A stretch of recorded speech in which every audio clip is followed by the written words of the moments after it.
আসসালামু আলাইকুম। প্রিয় শ্রোতা, মুসলিম ইউটিউব চ্যানেলে আপনাদের স্বাগতম।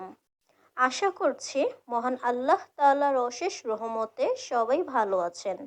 আজ আপনাদের সামনে কিছু হাদিস উপস্থাপন করব, যে হাদিস আপনাদের দৈনন্দিন জীবন যাপনে উৎসাহ ও উদ্দীপনা সৃষ্টি করবে ইনশাআল্লাহ। তো আর কথা না বাড়িয়ে চলুন আজকের ভিডিওটি শুরু করি। যারা সুদ খায়, যারা সুদ দেয়, যারা সুদের সাক্ষী হয় এবং যারা সুদের আদান প্রদান লেখে, নবী করিম সাল্লাল্লাহু আলাইহি ওয়াসাল্লাম তাদের সকলকে অভিশাপ দিয়েছেন। বুখারী। বান্দার উপর আল্লাহর অধিকার হলো তারা কেবল তারই আনুগত্য ও দাসত্ব করবে এবং তার সাথে কোনো অংশীদার বানাবে না। সহিহ বুখারী। ঘুষদাতা এবং গ্রহীতা উভয়ের উপর আল্লাহর অভিশাপ। বুখারী। যে পবিত্র থাকতে চায়, আল্লাহ তাকে পবিত্র রাখেন। সহিহ বুখারী।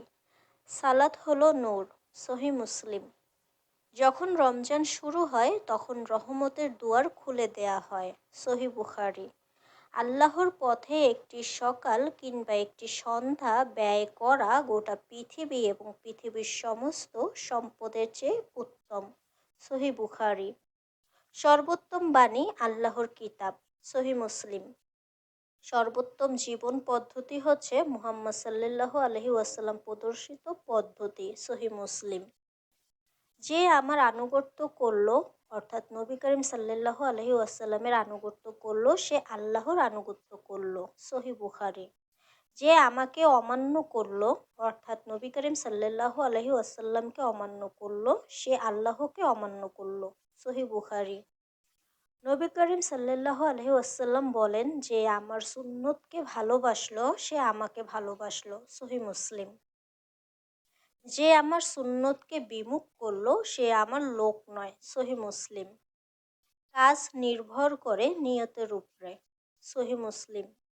প্রত্যেক ব্যক্তি তার কাজের সেই ফলই পাবে যা সে নিয়ত করেছে। সহিহ বুখারী। আল্লাহ তোমাদের চেহারা সুরত ও ধন সম্পদ দেখবেন না, তিনি দেখবেন তোমাদের অন্তর ও কাজ। সহিহ মুসলিম। প্রিয় শ্রোতা, আজকের ভিডিওটি যদি আপনাদের একটুও ভালো লেগে থাকে তাহলে ভিডিওতে একটি লাইক দিয়ে আমাদের উৎসাহিত করবেন, যেন পরবর্তীতে আপনাদের এমন আরও ইসলামিক ভিডিও উপহার দিতে পারি, এবং চ্যানেলটি সাবস্ক্রাইব করে আমাদের সাথে থাকবেন পরবর্তী ভিডিও সবার আগে পাওয়ার জন্য। সবশেষে বলবো, দিন প্রচারের স্বার্থে ভিডিওটি শেয়ার করে দিবেন যেন আমাদের অন্যান্য মুসলিম ভাই বোনদের কাছে পৌঁছায়। ধন্যবাদ।